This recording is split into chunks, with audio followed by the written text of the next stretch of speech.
Hi, I'm Brady Gaster, and I am one of the program managers here at Microsoft. And one of the things that I work on, or the main thing that I work on, is the Azure App Service tooling experience in Visual Studio. What I'm going to be talking about today is how you can iterate and experiment with the Azure App Service tools in VS for yourself, and how you can use App Service to build web, mobile, API apps, and pretty much anything you want. I'm also going to go over some of the new features that we've got as of the SDK 2.9. Which should be coming out while you're at build.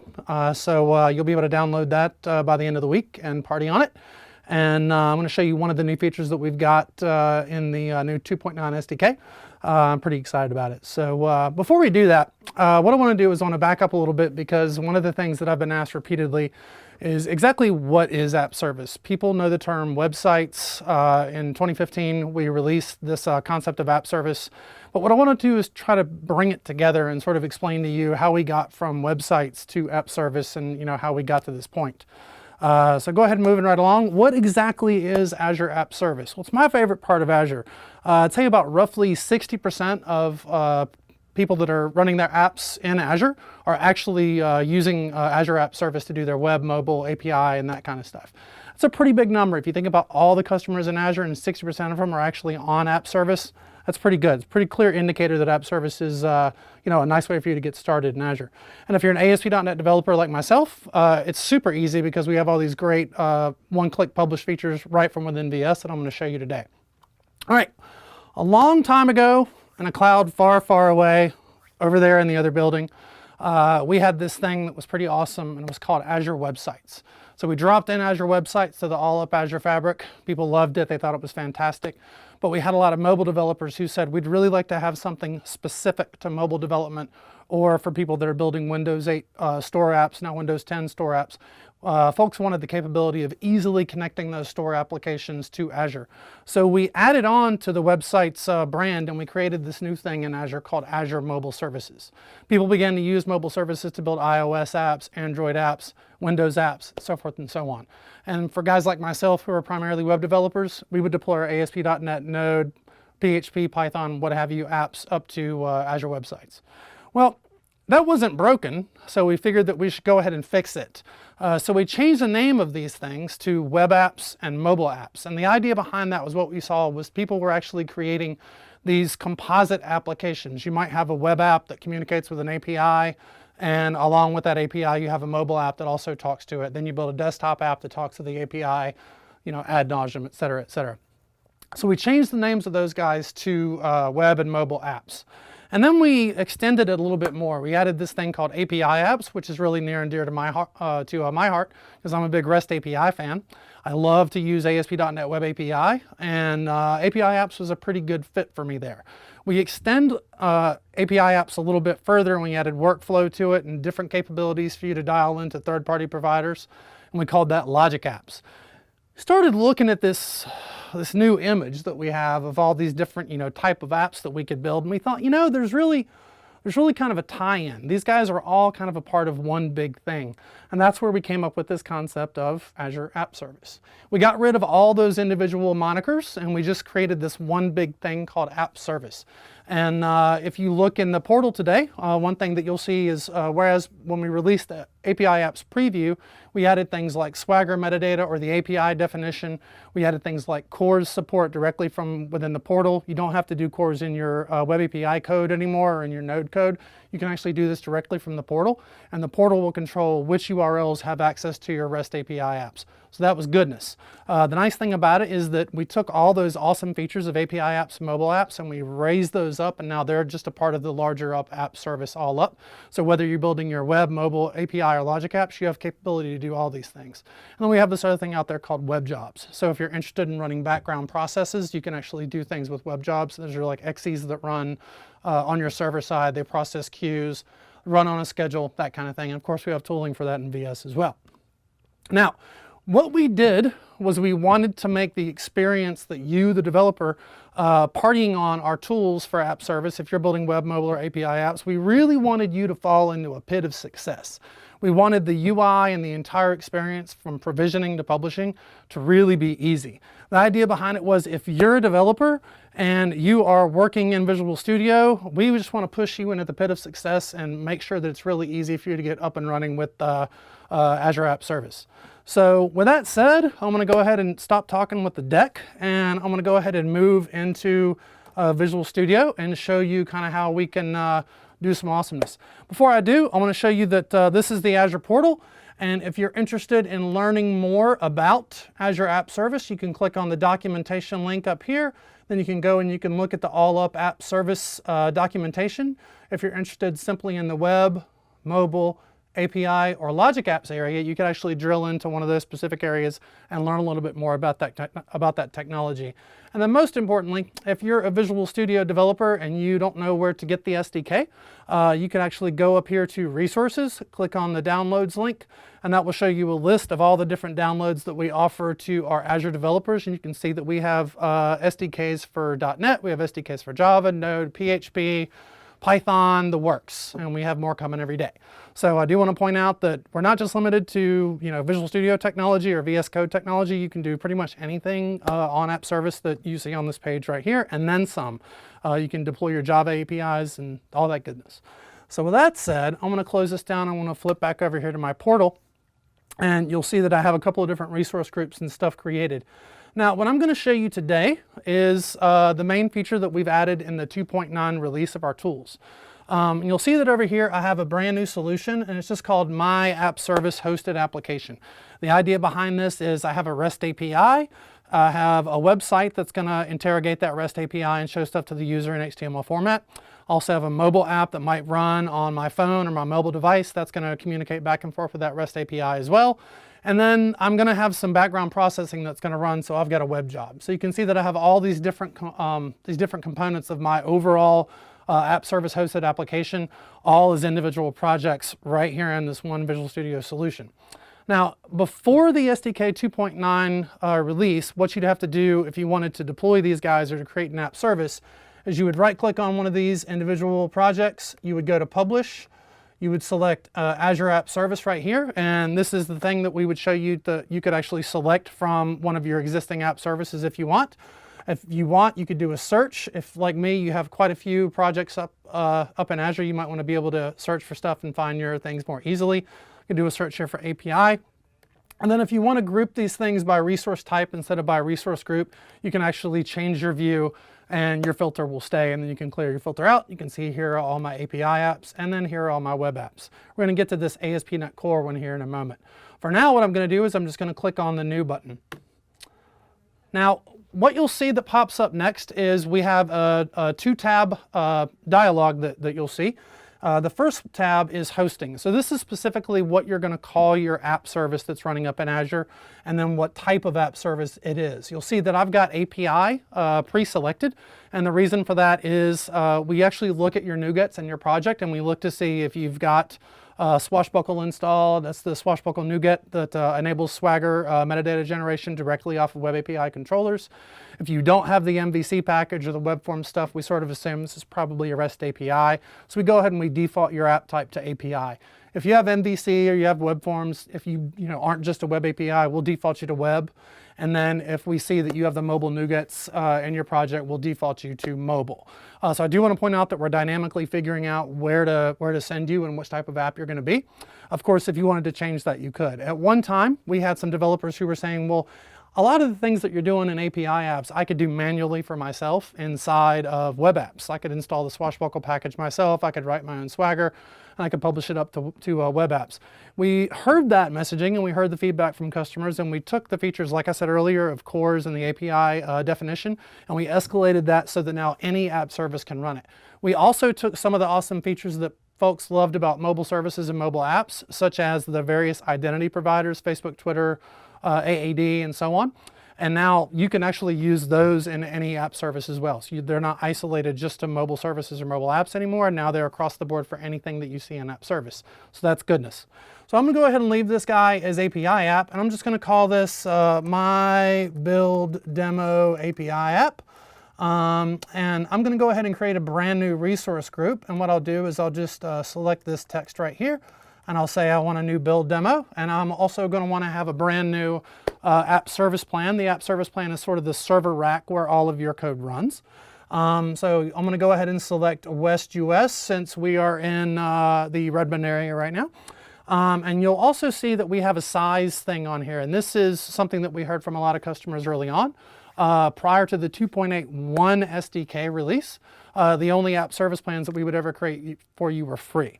And what we heard from customers was, that's great and all, it's great that you start me with free, but then I have to go to the portal and I have to upgrade before I get some of the things like remote profiling from within the Cloud Explorer, which is only available in standard or higher instances.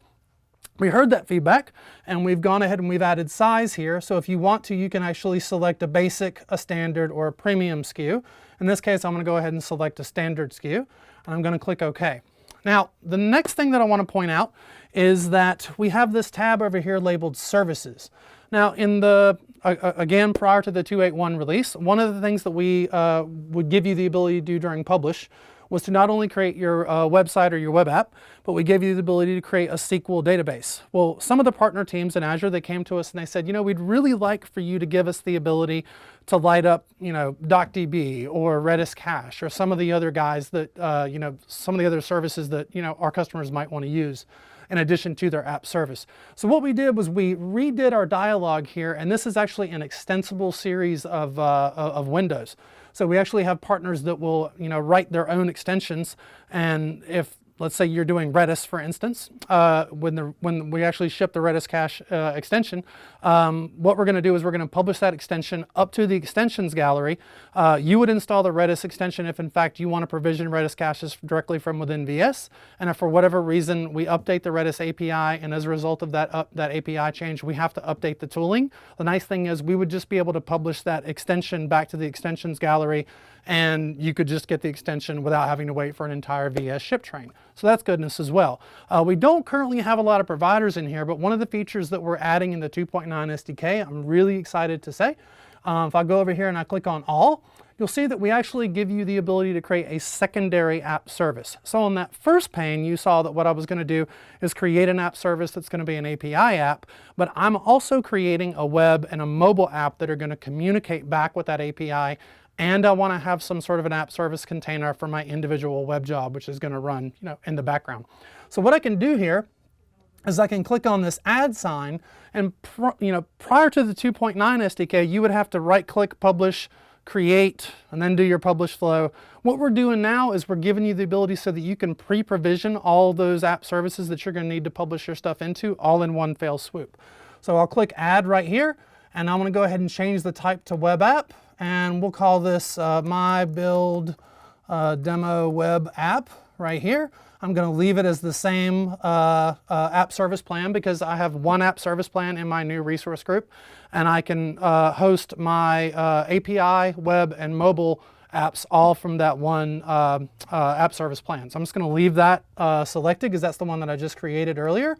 Go ahead and do this. You'll see that now I've got my app service plan, my web app right here. I don't need a database for this app, so I'm not going to do that. But I want to do this one more time, and this time I'm actually going to select my mobile app, and we'll call this my build demo mobile app. And I'll click OK, and then I'll do it one last time, and I'll call this guy my build demo web job container, because I might have more than one web job later on. And I want to go ahead and select this change type right here, and I'll go ahead and make that one a web app. So there we go. If for whatever reason I had actually made a mistake in one of these, I could click on this configure button right here, and I could actually change this over to a mobile app if I'd in fact done it the wrong way. But I did it the right way, so that's good. So I'll click on cancel right here. Now when I click create, what's going to happen is we're going to start making calls out to the Azure Resource Manager API in Azure, and we're going to start creating things like my resource group, and then I'm going to create the app service plan that I want to put everything into, and then I'll actually go ahead and start creating every single app service that I've got in this list. But let's argue just for one moment, because I love to argue, that I might want to replicate this topology in a staging environment. Maybe this is my production environment, and I know that I'm going to have a dev environment as well, maybe in a different resource group, or I'm going to have a staging environment and that kind of thing. Now, you have to trust me, it'll work, I promise. But if you click create, we're going to go out and we're going to do all that stuff, but I don't want to do that right now because what I want to do is I want to show you my favorite feature in here, this new export button. So I'm going to click on export, and it's going to ask me where I want to save everything to. And I'm just going to put this directly onto my desktop, and I'll call this my build demo app service. And you'll see that the file extension is going to be JSON. I'll go ahead and click save right here. That's actually saved it out. Now that I've saved that, I want to go ahead and click create, and that's going to go out and start deploying everything, or not deploying everything, it's just going to start creating everything and provisioning all my resources in Azure. But since I just dumped out my ARM template, my Azure Resource Manager template, what I want to do is I want to go to my desktop and show you that I've got this myappservice.json and myappservice.env.json. We'll pretend that that's my production environment for the time being. What I'm going to do right now is open up another instance of Visual Studio, and I'm going to create what's called an Azure Resource Group project. The idea behind the Resource Group project is I can actually edit all of my ARM JSON, and I could create multiple resource groups and basically change the parameters files that I've got in my template, and that would actually be able to create brand new instances of that entire topology, maybe in another resource group or maybe in a different subscription. So what I'll do now is I'll go ahead and do a new project. And you'll see here that my build demo resource group has already been created. So I want to go over here to Cloud, and then I'm going to select the Azure Resource Group project, and I'll just leave it with the default name. I'll click OK, and what I'm going to do is actually create a blank template because I've already got my ARM JSON files exported. This will actually go through the process of just creating a pretty basic project. It throws down a PowerShell script that I'm going to run whenever I actually want to do my provisioning, and it throws down a couple of templates. Obviously, I don't need those templates because I've already generated them using the other side of the toolchain. So I'm going to right-click these two files and go ahead and delete them. And then what I'll do is directly from my Explorer, I can select these two JSON files, and I can drag these guys right into here. They'll be dropped into my templates, and now if I wanted to customize this or I had other resources that I wanted to add, I could actually open up my ARM template right here, and you could see that if I wanted to, I could click through all my resources, and you could actually see this is the JSON that we just generated. If I wanted to, I could go into this parameters file, change the name of these parameters, and then I could go into this file if I wanted to do a different subscription. We actually hard code your subscription. I could put that right here. And what I could do is I could basically replicate this in a different resource group or a different Azure subscription. We give you this so that you can get started easily. In a later release, one of the things that we want to do is parameterize this entire file so that you have to do very little manual editing on your own. So that'll be good whenever we can get to that point. I don't have any updates on when that ETA will be, but I can tell you it will not be in SDK 2.9. It'll be a little bit later than that. But we're getting there, I promise. The nice thing about that particular toolchain experience is that you can use the app service tools to create everything you're going to need, and then you can dump your JSON template. You could bring it into the ARM editor directly in VS. You could customize it, do whatever you want. You could create multiple topologies and go crazy. At this point, what's happened is I've actually gone out and I've provisioned all those individual app services, and it's downloaded the published profile for the first one. I want to go ahead and close this guy because you can see that what I created earlier was the API app. Now if I right click on my mobile app and I select publish, I can again go to Azure App Service right here. I can expand my build demo guy right here, and I could select my build demo mobile app. Now that's going to download my published profile and just put it into my mobile project. I can close this guy, save everything. I can do the same thing for my web app. I could go here, select this guy, and I could just type in web right there, and there is my build demo web app. I'm good to go. I could click OK. Again, that'll download my published profile and ready me for being able to publish that guy. And then the final thing that I could do is say, that's not the right publish gesture. I want you to edit that out. I could right click my web job app, and I could select, let me do that slower. I could right click my web job project, and I would select publish as Azure Web Job. I select Azure App Service right here, and then I do a quick search for web job, and you'll see there is my web job container project. I could click OK. Again, that will download the fourth published profile that I need to publish everything up, and now I can individually go through and publish these guys whenever I want to. Just publish one file. As you know from previous shows in which I've done demos like this, we're only going to publish the Delta. The nice thing is we give you the ability to get started easily with the multiple app services that you're going to need for everything to talk to everything else in your app service environment, and then you can just publish as needed. So that's good. Cool. Now, the next thing that I want to show you real quickly is if I open up a brand new browser, and I were to go to our team blog, which is going to be blogs.msdn.microsoft.com/webdev. I have a blog post that I posted the week before build, and it's this guy right here, Remote Debug Your ASP.NET Core Apps on Azure App Service. Now, one thing that I want to point out, I want to open up a different project here. Look at my recent projects, and I have a pretty basic ASP.NET Core project that I'm going to open up right here.